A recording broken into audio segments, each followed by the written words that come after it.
এইভাবেই তালের পিঠা বানিয়ে ঘরে নর্মালে 1 সপ্তাহেরও বেশি রাখতে পারবেন এবং ফ্রিজে রাখলে প্রায় 1 মাসেরও অধিক সময় খেতে পারবেন, তালের পিঠা বা নর্মাল পিঠা যাই হোক না কেন।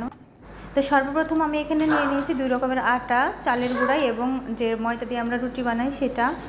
তারপরে দিয়ে দিয়েছি নারকেল কুড়া, এটা শুকনো নারকেল, তারপরে সামান্য পরিমাণ লবণ এবং চিনি আর একটু গুঁড়া দুধ দিয়ে দিয়েছি।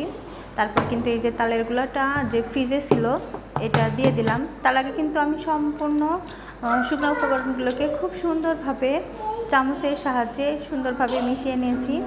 আর এই যে তালের গুঁড়াটা দেওয়ার পর বোতলের মধ্যে সামান্য পরিমাণ পানি দিয়ে আবারও বোতলটা ধুয়ে নিলাম, যাতে ডোটাও আপনার সফট হয় আর কি যে তালের গুঁড়াটা বোতলে লেগে আছে সেটাও চলে আসে আর কি। তারপরে এই যে আমি কিন্তু হাত দিয়ে মুথে নিয়েছি, আপনারা চাইলে চামচ দিয়েও মুথে নিতে পারেন। আমি মনে করি চামচের থেকে হাত দিয়ে ভালো হয়।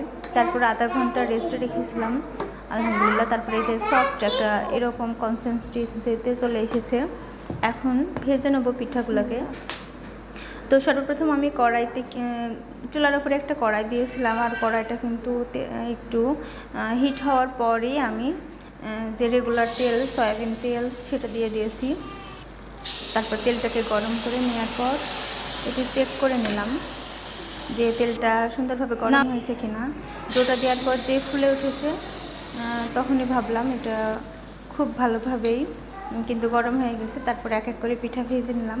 প্রথমটা তো আমার সাইম সোনামণি খেয়েছে, তারপরে যে এক এক করে সম্পূর্ণ পিঠাগুলোকে আমি ভেজে নিলাম। সাইম আবারও একটা চাই। মাশাআল্লাহ, দেখুন পিঠাগুলো কিন্তু খুব সুন্দরভাবে ফুলে উঠেছে, আলহামদুলিল্লাহ। এই যে সাইম সোনামণিকে আবার একটা পিঠে দিয়ে দিলাম। তারপর ওর কথাগুলো শুনুন।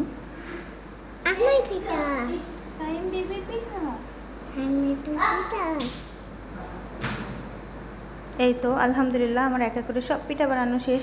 আপনারা চাইলে এভাবে পিঠা বানিয়ে দেখতে পারেন। পরিবারের লোকজন তো পছন্দ করবেই, কোনো মেহমানকেও এভাবে তালের গুঁড়া না থাকলে নর্মাল পিঠাও কিন্তু এভাবে পাকান পিঠা বা তেলের পিঠা বানিয়ে নিতে পারেন। সেই সময় তালটা তো স্কিপ করা যাবে। যে মাশাআল্লাহ আমার ওইটুকু ডো দিয়ে কিন্তু অনেকগুলোই তালের পিঠা বানানো হয়েছে। আমার ভিডিওটি ভালো লাগলে থেকে প্লিজ একটা লাইক দিতে ভুলবেন না।